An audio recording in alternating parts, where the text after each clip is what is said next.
안녕하십니까. 2주차 강의가 되겠습니다.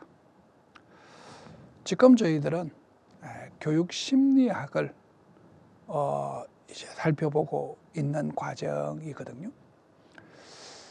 이 교육심리학은 사실 우리가 다음에 나오는 그 교수 방법론과 사실 뗄래야 뗄 수 없는 이 역할을 가지고 있습니다. 우리가 아이들에 대한 심리학적 이해를 기반으로 해가지고 어떻게 가르치는 것이 효과적이다 라고 하는 것이 나오기 때문입니다. 그래서 교육심리학은 눈에 잘 보이지는 않지만 교육학의 끈끈한 배경을 이루고 있는 부분이라고 보시면 좋을 것 같습니다. 제가 잘 안 나온다는 것은 이제 교수 방법이라든지 교육 과정이라든지 교육 평가에 비해서 조금 이제 출제 빈도는 이제 조금 떨어지고 있다라고 하는 내용입니다. 지난주 이제 우리가 첫째 주에는 발달 심리학을 이제 쭉 했었는데 아직 이제 발달 심리학이 뭐 끝난 건 아니지만 교육 심리학은 발달 심리학, 또 무슨 심리학? 학습 심리학, 그 다음에 상담 심리학으로 구성되어 있다라는 말씀을 드렸습니다. 자, 그러면 이제 발달의 기초, 여러분들 인지 발달에서 아주 중요한 피아제와 피코츠키를 살펴봤고요. 그 다음에 성격 발달이라는 것이 결국 인성 발달을 이야기하는데 프로이드의 이론을 기반으로 해가지고 엘릭슨, 마샤의 이론이 있었습니다. 그리고 도덕성 발달 부분에 들어와서 피아제는 연구를 발전시키지 못하고 단순하게 이제 끝내고 그 부분을 이제 콜버그가 이어받아 가지고 도덕성 발달의 업적을 이루었다. 그러니까 콜버그만한 도덕성 발달은 뭐 발달 이론들이 있기는 있는데 콜버그만한 이론은 없습니다. 그리고 이제 그 인지적 발달이죠. 요게 사실은 지적 발달이라고 되어 있습니다만 결국은 인지적 발달입니다. 인지적 발달인데 인적 발달의 작은 이론들, 자잘한 우리가 이론들인데 그 자잘한 이론들을 쭉 이제 모아놓은 것이라고 볼 수가 있거든요.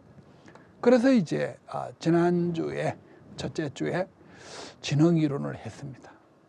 아무래도 이제 인지적 영역이라고 볼 수가 있겠죠. 여러 가지 우리가 지능에 대한 이론들이 있습니다만 그래도 이제 좀 우리가 이제 핵심적인 것들은 가텔의 무슨 지능과 무슨 지능? 유동적 지능과 결정적 지능이 있었습니다. 그리고 이 스탠버그의 삼위일체 이론인데 이 부분에 대해서 사실은 질문들이 많거든요. 이게 자기가 생각할 때는 맥락적 지능이라는 표현보다는 두 번째 있는 경험적 지능이 맥락적 지능의 역할을 해야 되지 않겠나. 뭐 요런 이제 좀 이제 개념이 선뜻 이제 와닿지 않는 이런 면이 있을 수 있는 거죠. 이 스탠버그의 이론의 특징입니다. 왜냐하면 기존의 어떤 이론을 가지고 좀 수정해가지고 스탠버그가 이론을 만든 것이 아니라 스탠버그 이론을 보시면 굉장히 독창적이잖아요. 그러다가 보니까 좀 이제 수정도 하고 또 개념이 좀 안 맞는 경우들도 형성되기 때문에 제가 이제 그때 뭐라고 말씀드렸습니까? 사진 기억을 하듯이 이 표 자체를 통째로 외우시는 것이 좋겠다라는 말씀을 이제 드린 겁니다. 그 다음에 사실 가드너가 가장 이제 우리가 주목받는 이제 이론이지 않습니까? 뭐 논술형 시험 문제도 한번 출제가 되었고 또 오늘날에 이제 이 지능 이론 속에서는 굉장히 중요한 이론으로 자리 잡고 있는 거죠. 자, 그러면 이제 오늘은 창의성, 인지양식, 뭐 자뇌 운의 이론, 인지적 행동 수정, 그 다음에 메타인지 뭐 이런 내용들을 좀 한 다음에 이제 이 동기, 사실 동기는 정의적 발달입니다. 예, 동기는 우리가 정의적 발달인데 이 동기를 왜 이렇게 우리가 정의적 발달 속에다가 포함시키면 되는 건데 왜 이렇게 우리가 독립적으로 구성해 줬을까? 그거는 우리 이제 교육심리학에서는 동기 이론이 매우 중요하기 때문에, 그리고 또 이론도 많습니다. 그래서 이제 동기 이론을 독립시켜 놓은 거지, 실질적으로는 정의적 영역의 발달이라 이렇게 볼 수가 있다라는 이야기입니다. 어떻든 이제 동기 이론을 하고 난 다음에 정의적이고 사회적 발달 뭐 이런 식으로 이제 해 나가려고 합니다. 그리고 요게 9절부터는 학습 심리에 해당됩니다. 아까 말씀드렸다시피 교육 심리는 무슨 심리? 발달 심리와 학습 심리로 구성되어 있다. 이렇게 말씀을 드렸죠. 예, 그래서 이제 두 번째 영역인 발달 심리가 나오게 되는 건데, 아무래도 전체적인 양은 발달 심리가 한 60, 70%, 그 다음에 학습 심리가 한 30, 40% 정도 되고 있다. 이렇게 이해를 하셔도 좋을 것 같습니다. 그러니까 양은 발달 심리학이 굉장히 많고 발달 심리학이 워낙 다양한 형태로 존재하고 있다라고 하는 말씀을 좀 드리고 싶습니다. 예, 75페이지의 창의성으로 이제 들어가도록 하겠습니다. 여러분들 제가 뭐 첫째 주 제 강의를 들어보셨다시피 한 30분 단위로 강의를 좀 이렇게 자르려고 합니다. 1시간 동안 강의를 집중한다는 것은 쉽지 않는 일이지 않습니까? 그래서 30분 단위로 좀 이제 끊어 나가려고 합니다. 그리고 이제 군데군데 객관식 문제, 주관식 문제를 푸니까 훨씬 더 아마 집중력이 우리가 생기지 않을까라고 보고 있고요. 그리고 이번 주부터 형성평가가 나갑니다. 그래서 우리가 이번 주에 나간 형성평가는 지난주에 배웠던 내용 중에서 중심적인 내용을 뽑아가지고 만든 것이고요. 또 이번 주부터 한문단 논술에 대해서 나가고 있습니다. 그래서 여러분들이 좀 부지런하게 따라오시기를 바라는데 교육학 시간은 너무 많이 하지 마시고 일주일에 하루나 이틀 정도 하시기를 바랍니다. 자, 아까도 제가 말씀 조금 지난번에도 좀 말씀드렸다시피 지능과 창의성에 대한 정의는 학자들의 공통적 정의가 없습니다. 왜냐하면 지능도 사실은 굉장히 광범위한 영역이고 창의성도 워낙 광범위한 영역이기 때문에 학자들의 의견 일치를 이루고 있지 못하다라고 하는 부분입니다. 아무래도 지능에 비해서보다는 창의성이 우리 이제 인류가 또 교육 심리학자들이 주목을 하게 되는 경우들이 좀 늦었다라고 볼 수가 있는 거죠.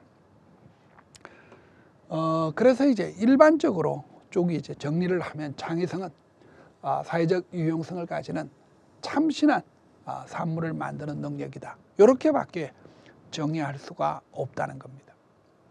그리고 우리 왜 지능의 3차원설을 주장한 길포드, 지능 구조 이론을 주장한 사람 길포드는 창의성을 확산적, 발산적 사고력이라고 보았고, 브룸 같은 경우는 인지적 영역에 분류해서 창의성을 종합의 차원으로 보았다라고 하는 겁니다. 그래서 이 부분은 나중에 브룸 것은 다시 우리가 교수 방법론에 이 부분이 나오기 때문에 그때 한번 제가 강조 말씀드리도록 하겠습니다.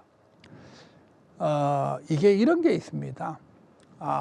창의성이 무엇이다 라는 것이 명확하게 우리가 정리가 안 되니까 창의성은 뭐 어떤 것들이 있을까 라고 살펴보는 경우들이 많거든요. 그 지능이론도 보시면 알다시피 지능이 어떻게 우리가 명확하게 정의가 되느냐, 정의가 잘 안 됩니다. 그러다 보니까 지능의 종류, 지능의 유형, 지능의 구성 요소가 발달할 수밖에 없는 것이거든요. 여기도 마찬가지입니다. 여기도 마찬가지인데 창의성이 뭐다? 라는 것이 좀 이제 드러나 있지 않기 때문에 창의성의 구성 요소를 많이들 주목을 합니다. 첫 번째는 이제 민감성입니다. 두 번째는 유창성입니다. 세 번째는 융통성이고, 네 번째는 독창성이고, 다섯 번째는 정교성, 여섯 번째는 조직성입니다. 이게 객관식 시험 문제는 제법 시험 문제가 좀 출제가 되기도 했던 영역인데, 여러분들 요거 한번 보십시오. 자극이란 주어진 환경이나 상황을 의미하는 말이고요.